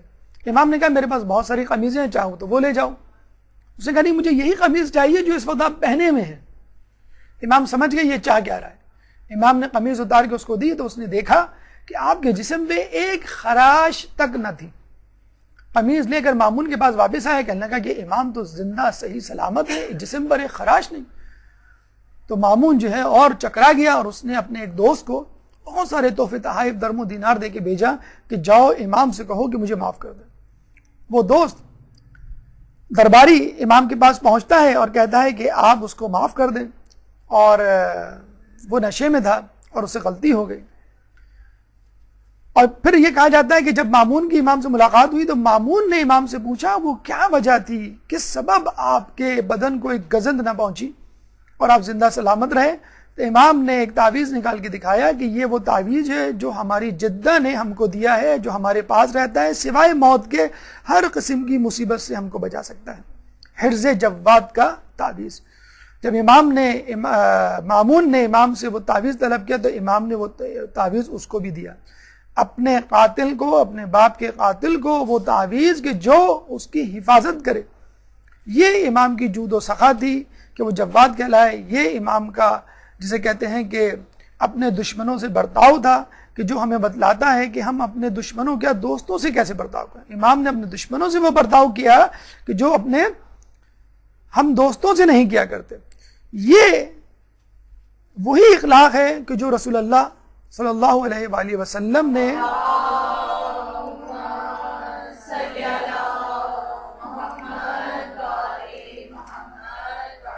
اپنے دشمنوں سے روا رکھا, کہ آج تک لوگ یہ نہیں فیصلہ کر پائے کہ کون رسول کا دشمن تھا, کون رسول کا دوست. اس کے بعد کہ امام اس قسم کا اخلاق روا رکھا اپنے دشمنوں سے, لوگ آج تک نہیں فیصلہ کر پائے کہ کون اماموں کا دشمن تھا, کون ان کا دوست. اب آئیے امام کی ازدواجی زندگی سے متعلق چند گزارشات. ایک درود پڑھ دیجئے محمد والے محمد.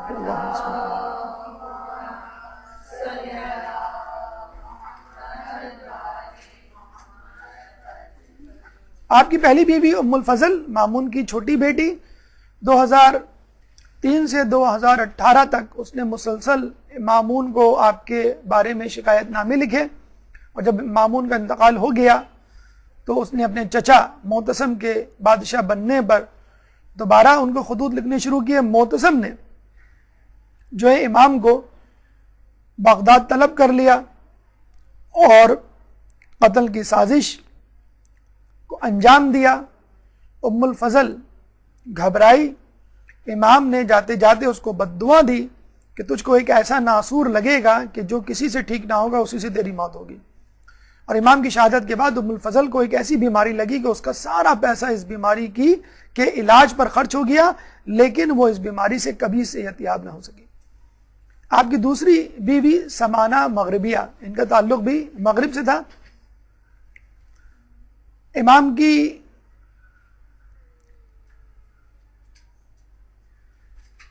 امام کے والدہ نہیں والد ہے, یہ امام کے والد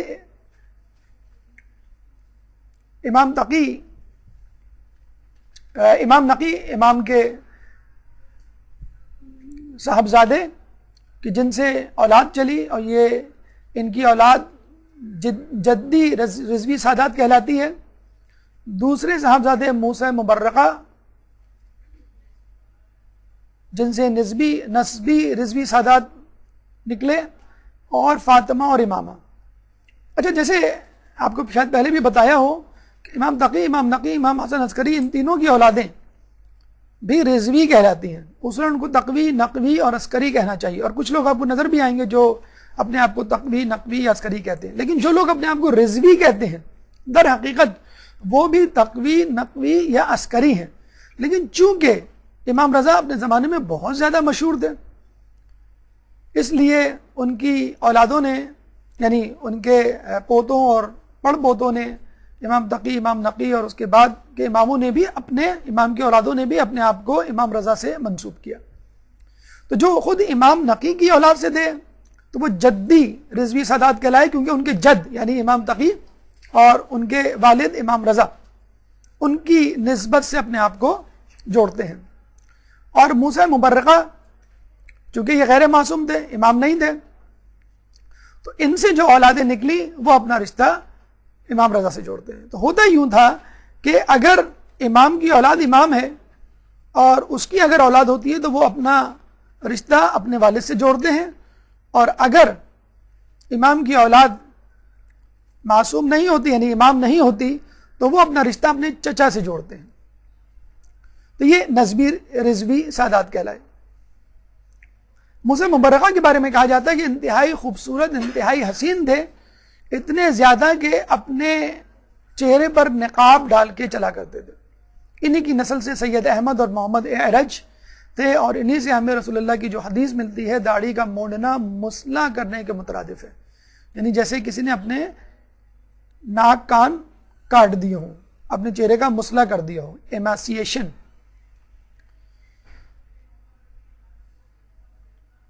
تو یہ مثل حسن یوسف ہوا کرتے تھے اپنے زمانے میں.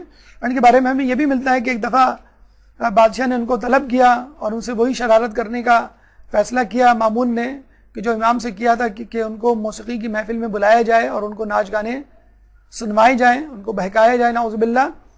تو جب جانے لگے تو امام نے کہا کہ تم جا تو رہے ہو لیکن موسیقی کی محفل میں جانا تمہیں نصیب نہیں ہوگا، یعنی تمہیں یہ نوبت ہی نہیں آئے گی.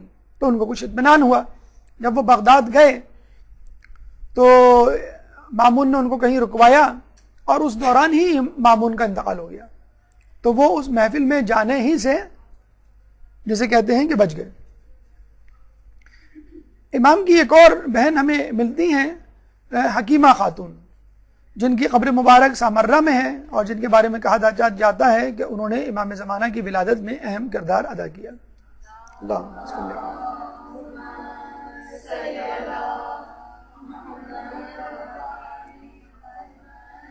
اب آئیے امام کی شہادت کی طرف. 29 ذی القعدہ امام کی شہادت، جس کو یوم تقویٰ سے بھی آپ منسوب کر سکتے ہیں. 218 ہجری میں معتصم باللہ نے امام کو بغداد طلب کیا اور آپ کو قید کر دیا، اور امام نے جاتے ہوئے مدینے میں اپنے بیٹے امام نقی کی امامت کا اعلان کر دیا، کیونکہ ان کو معلوم تھا کہ اب مجھے دوبارہ آنا نصیب نہیں ہوگا. محرک شہادت کیا تھا، یعنی کیا وجہ تھی کہ جو شہادت کا سبب بنی؟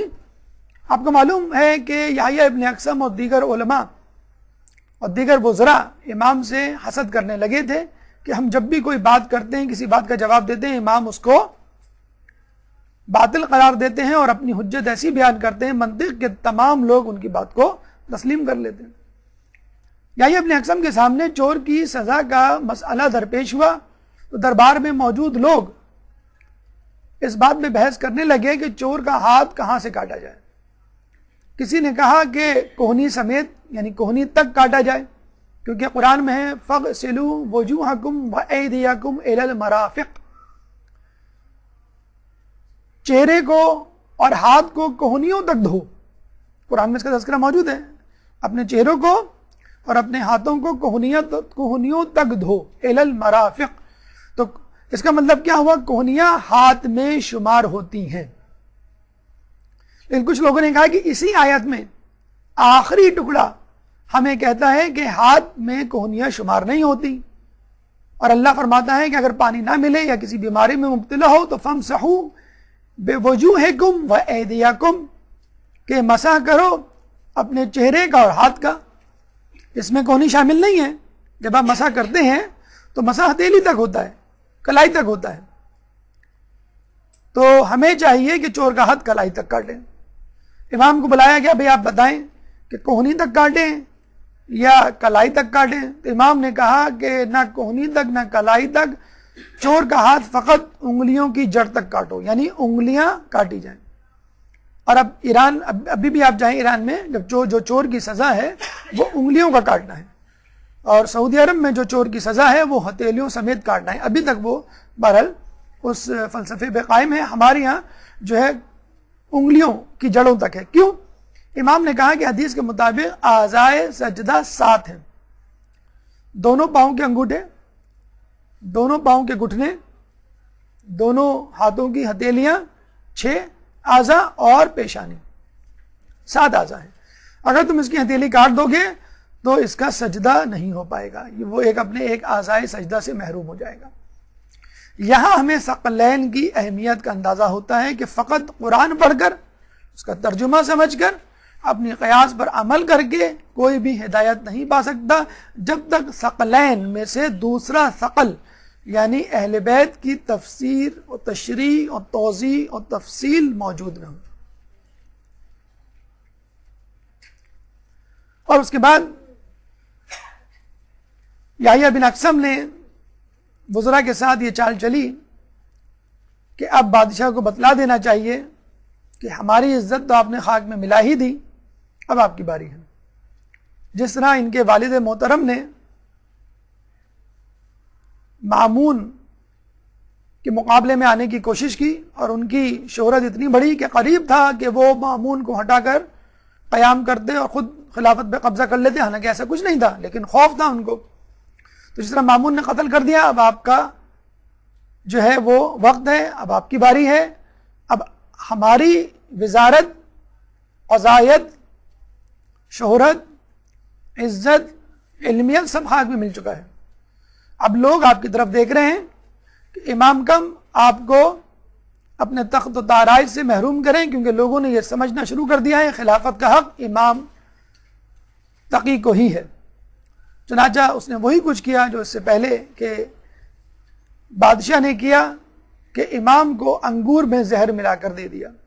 کچھ لوگ کہتے ہیں کہ اسی چکوترے کا ایک شربت تھا، وہ امام کو بھجوایا اور امام کو کہا کہ یہ شربت جو ہے آپ نوش فرما لیں. ام الفضل نے واویلا مچایا کہ امام جو ہے وہ واویلا تھا، یا جسے کہتے ہیں کہ ایک ڈرامہ تھا لوگوں کو بتانے کے لیے کہ میں جو ہوں اس سازش کا حصہ نہیں یا مجھے افسوس ہے. تو امام نے ام الفضل کو بددعا دی کہ تو ایسے ناسور میں مبتلا ہوگی کہ جس سے تجھے چھٹکارا نہیں ہوگا.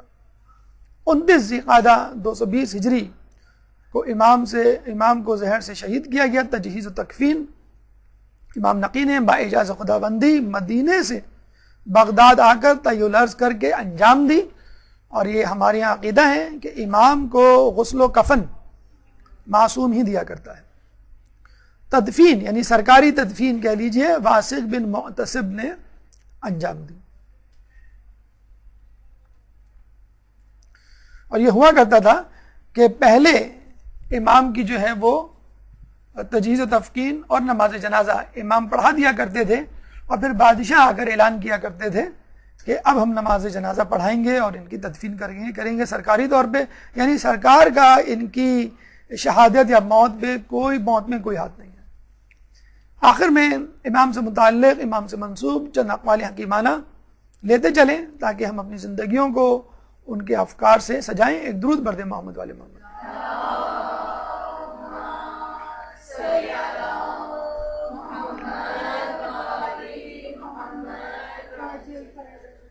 امام فرماتے ہیں کہ مومن کی عزت اسی میں ہے کہ لوگوں سے بے نیاز رہے. اسی طرح کی حدیث دیکھیں، اگر آپ تھوڑا سا غور و خوض کریں ہر امام کی سیرت طیبہ پر تو یقین کیجئے امام کی رفتار میں، گفتار میں، سیرت و کردار میں، نشست و برخاست میں، روز و شب، میدان جنگ یا گھر، ہر جگہ ہر وقت امام میں کوئی نہ کوئی شبیہ ہمیں ضرور نظر آتی ہے دوسرے امام کی، رسول اللہ کی یا اس سے پہلے انبیاء کی. اور ہمیں یقین ہو جاتا ہے جس طرح انبیاء منتخب ہوئے اس طرح امام بھی منتخب شدہ ہیں، کیونکہ ان کی سیرت میں بھی شباہت ہے، ان کی کرامات میں بھی شباہت ہے، ان کے اقوال میں بھی شباہت ہے. رسول کے پاس چند افراد آئے جانے کے وقت، کہنے لگے کہ ہمیں کوئی ایسی نصیحت کیجئے کہ جو فقط دنیاوی ہو، دین سے اس کا کوئی تعلق نہ ہو. کتنے عجیب لوگ ہوا کرتے تھے، کتنی عجیب نصیحت کی درخواست. رسول اللہ نے کیا کہا کہ دیکھو کبھی کسی سے کوئی چیز نہیں مانگنا. کتنی خوبصورت. آج ہمارا ملک اس بات پر تہیہ کر لے کہ ہم کوئی چیز امپورٹ نہیں کریں گے، تو کیا ہمارے پاس وہ تمام ذرائع نہیں کہ جس کو استعمال کر کے ہم ترقی یافتہ ملک بن جائیں؟ کیا ہمارے پاس گیس نہیں؟ کیا ہمارے پاس پیٹرول نہیں؟ کیا ہمارے پاس کاپر، سونے، چاندی کے ذخائر نہیں؟ کیا ہمارے پاس کوئلے کی بہتات نہیں؟ کیا ہمارے پاس دنیا کی 8 چوٹیوں میں سے 5 بڑی چوٹیاں نہیں؟ کیا ہمارے پاس ساحل سمندر نہیں؟ کیا ہمارے پاس چاروں موسم نہیں؟ کیا ہمارے پاس فصلیں اور زراعت کے لیے ماحول میسر نہیں؟ کیا ہمارے پاس تعلیم یافتہ لوگوں کی کمی ہے؟ کیا ہمارے پاس دولت یا دولت کی ریل پیل نہیں؟ کیا چیز ہے جو پاکستان میں نہیں؟ آج ہم تہیہ کر لیں کہ ہم باہر سے کچھ نہیں مانگیں گے، تو آپ دیکھیے کہ ہم کس طرح اپنے پیروں پہ کھڑے ہوتے ہیں۔ اسی طرح آج آپ یہ تہیہ کر لیں کہ میں کسی سے کچھ نہیں مانگوں گا۔ قرض یا پیسے کا لین دین ہمارے معاشرے میں کتنا عام ہو گیا ہے۔ پہلے لوگ ضرورت، مرض یا کسی بحران میں، ایمرجنسی میں پیسے مانگا کرتے تھے، قرض۔ اب جو ہے وہ اپنی لگژریز کے لیے قرض اور پیسے مانگا کرتے ہیں۔ پہلے لوگ جو ہے مردے مر جاتے تھے لیکن اپنی بیماری، اپنی مصیبت کا اظہار نہیں کیا کرتے تھے۔ آج دو لوگ بیٹھ جائیں اور دیکھیں آپ 5 منٹ کے بعد ہر شخص اپنی زندگی کا رونا رو رہا ہوتا ہے۔ پیسوں کی کمی کا رونا، اولاد کی نافرمانی کا رونا، شوہر کی بے رخی کا رونا، ماحول کی بے وفائی کا رونا، ساس کے ظلم کا رونا۔ ہر شخص اپنی اپنی مصیبت کو لے کے اور امداد بھری ترسی ہوئی نگاہوں سے دوسرے کو دیکھ رہا ہوتا ہے کہ میری کسی طرح مدد کر دو۔ تو اگر آپ یہ تہیہ کر لیں کہ میں کسی سے، کہتے ہیں جب وہ افراد رسول سے جدا ہوئے تو راستے بھر اس پہ عمل کیا اور عمر بھر اس پہ عمل کرتے رہے کہ اگر چلتے چلتے گھوڑے پہ سواری کرتے ہوئے کوڑا زمین پر گر جاتا تو کسی سے کہتے نہیں، خود اٹھاتے۔ دسترخوان پہ بیٹھتے تو کسی سے پانی تک نہ مانگتے، خود اپنا پانی بھر کے پیتے۔ یہ عادت آپ اپنے گھر میں ڈال لیں کہ اپنا کام خود کرنا ہے۔ اپنے بچوں کو اس بات کی تربیت دیں کہ اپنی چیزیں اپنی جگہ پر تمہیں خود رکھنا ہے۔ ٹھیک ہے تم کپڑے نہیں دھو سکتے، کوئی بات نہیں، لیکن اپنی چیزیں، اپنے گندے کپڑے تو کم از کم واشنگ مشین میں یا غسل خانے میں یا جہاں بھی رکھنے کی جگہ ہوتی ہے وہاں رکھو۔ اپنی چیزیں، اپنی کتابیں، اپنی کاپیاں، اپنا اسکول بیگ، اپنا یونیفارم، پین، بکس، یہ تمام چیزیں اپنی جگہ پہ رکھنے کی عادت ڈالو۔ تم جھاڑو نہیں لگا سکتے، کوئی بات نہیں، اگر کوئی ریپر گر گیا ہو تمہارے ہاتھ سے تو کم از کم اس ریپر کو، چاکلیٹ کے ریپر کو یا بسکٹ کے ڈبے کو اٹھا کے تو کم از کم کسی ڈسٹ بن میں ڈالو۔ تو لوگوں کو خود کفالت کی عادت ڈلوائیں کہ وہ خود کسی سے نہ مانگے، نہ آپ خود کسی سے مانگے، ورنہ پھر آپ کی عادتیں آپ کے بچوں میں جائیں گی اور وہ زندگی بھر کسی نہ کسی طور پہ مقروض رہیں گے۔ ضروری نہیں کہ آدمی پیسے مانگے، آدمی کسی سے محبت، شفقت یا تسلی بھی مانگ سکتا ہے۔ تو اس سے بھی گریز کریں کہ اپنی مصیبت کو کسی کو بتائیں۔ مولا خود فرماتے ہیں کہ جس شخص پہ مصیبت پڑے وہ شخص سب سے پہلے، سب سے زیادہ روادار ہے کہ اس مصیبت کو برداشت کرے۔ اگر آپ کو کوئی بیماری ہے تو آپ یہ کیوں توقع کرتے ہیں کہ میرے ساتھ اس بیماری میں تمام لوگ شریک ہوں، لوگ میری تیمارداری کریں، میری عیادت کریں، ہر وقت میرے آگے پیچھے پڑیں، میری دوا لے کر کوئی آئے، میرے لیے اسپیشل پرہیز کے کوئی کھانے پکائے۔ کوشش کریں کہ اپنی بیماری کا بوجھ جتنا آپ خود اٹھا سکتے ہیں خود اٹھائیں۔ اگر آپ مدرسے میں پڑھ رہے ہیں تو کسی پہ احسان نہیں کر رہے کہ آپ یہ سوچیں گھر جا کے بھائی میں مدرسے میں پڑھ رہی ہوں، میرا ٹیسٹ ہونے والا ہے، کھانا جو ہے فلاں بھابھی پکائیں گی یا بچوں کو جو نہلانے دلانے اور ہوم ورک کا کام ہے یہ کوئی اور کرے گا۔ نہیں، کام بھی آپ کو خود ہی کرنے ہیں اپنے گھر کے، اور مدرسے کا کام بھی۔ اپنا بوجھ خود ہی اٹھانا ہے۔ اگر کوئی اضافی بوجھ ہے تو اس اضافی بوجھ کی وجہ سے اپنے بوجھ کو کسی دوسرے پہ منتقل نہیں کرنا ہے۔ اگر آپ کو اہل بیت سے محبت ہے، اسلام سے محبت ہے، تو اس محبت کی قیمت ادا کیجیے۔ اب عمار یاسر مسجد نبوی کی تعمیر میں 2 اینٹیں اٹھا کے لاتے تھے، کمزور سے، دبلے پتلے سے عمار یاسر 2 اینٹیں، لوگ ایک ایک اینٹ اٹھاتے تھے۔ تو لوگوں نے کہا عمار یاسر تم 2 اینٹیں کیوں اٹھا رہے ہو؟ عمار یاسر نے کہا کہ ایک میرے حصے کی اور ایک رسول کے حصے کی۔ دیکھیے ایک اضافی بوجھ رسول سے محبت کا ادا کرنا ہے خود، کہ بس اپنے دل میں یہ رکھ لیا کہ ایک میری اینٹ ایک رسول کی۔ اگر آپ کو اہل بیت سے محبت ہے، اسلام سے محبت ہے، تو اس کی قیمت آپ خود ادا کیجئے، کسی اور سے نہ مانگیے۔ امام فرماتے ہیں کہ جس نے خدا کی راہ میں ایک دوست حاصل کر لیا گویا اس نے جنت میں ایک گھر حاصل کر لیا۔ دیکھیے فقط دوست حاصل کرنا کوئی کمال نہیں، خدا کی راہ میں ایک دوست حاصل کرنا یہ کمال ہے۔ خدا کی راہ میں دوست کون ہوتا ہے؟ جو خدا کی راہ میں چلنے کے لیے آپ کا ہم سفر ہو۔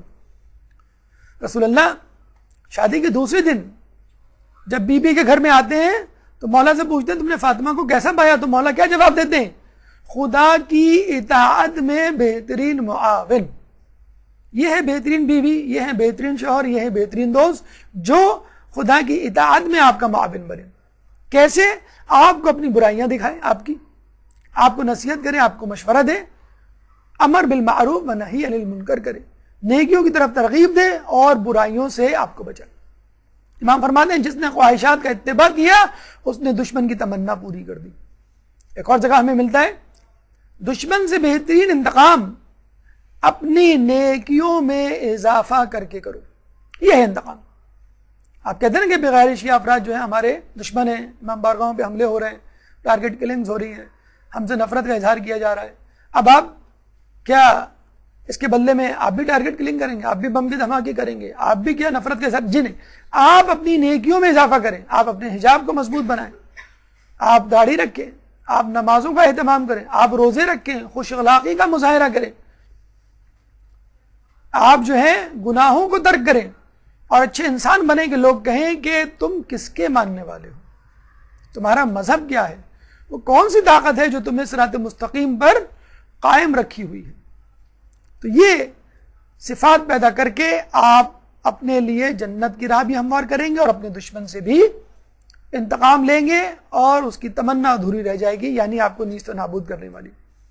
اور ویسے بھی خواہشات کا ارتکاب کرنے والا لغزشوں سے محفوظ نہیں رہ سکتا۔ دیکھیں خواہشات جائز بھی ہوتی ہیں، ناجائز بھی ہوتی ہیں۔ مثلا آپ کو اچھا کھانے کی جو ہے خواہش ہے، اچھے کپڑے کی خواہش ہے، اچھے گھر کی خواہش ہے، اچھی سواری کی خواہش ہے، اچھی چیزوں کا حامل ہونا، ان کی خواہش کرنا کوئی بری بات نہیں، لیکن ہر خواہش کے پیچھے بھاگنا یہ انسان کو اندھا کر دیتا ہے۔ پیسے کی دوڑ، مادیت پرستی کی دوڑ، گھر میں بہترین فرنیچر، پردے، کارپیٹ، ٹی وی، کمپیوٹر، آسائش زندگی سے گھر کو بھر دینے کی بھوک انسان کو پاگل کر دیتی ہے، اندھا کر دیتی ہے۔ پھر مرد حرام و حلال میں تمیز نہیں کرتا، نہ آپ اپنے شوہر سے پوچھتی ہیں کہ یہ پیسہ کہاں سے آ رہا ہے، نہ شوہر یہ فکر کرتا ہے کہ یہ حلال ہے کہ حرام ہے۔ اسی لیے روزوں کا جو حکم دیا گیا اسی لیے دیا گیا ہے کہ جب تم حلال سے بچ پاؤ گے تو حرام سے خود بخود بچ جاؤ گے۔ آخر میں امام فرماتے ہیں دل سے خدا کا قصد کرنا اعمال میں بدن کو تکلیف دینے سے زیادہ بہتر ہے۔ اس لیے ہم کہتے ہیں نیت زیادہ اہم ہے بنسبت عمل کے۔ اگر نیت اچھی ہوگی، عمل میں کوئی نقص ہے تو وہ معاف کر دیا جائے گا، لیکن عمل میں نقص ہے، عمل بہت خوب ہے، نیت ہی نہیں ہے آپ کی اس کام کو کرنے کی، تو پھر وہ عمل قبول نہیں ہوگا۔ یہ گفتگو امام کے حوالے سے اپنے اختتام کو پہنچی۔ اگر امام سے متعلق اس گفتگو سے موضوع سے متعلق آپ کے ذہن میں کوئی سوال ہے تو آپ کر سکتے ہیں۔ قبل از سوالات بھرپور صلوات۔ اللجن اللجن اللجن اللجن یا مولا اللجن اللجن اللجن اللجن اللجن اللجن اللجن یا صاحب الزمان اللجن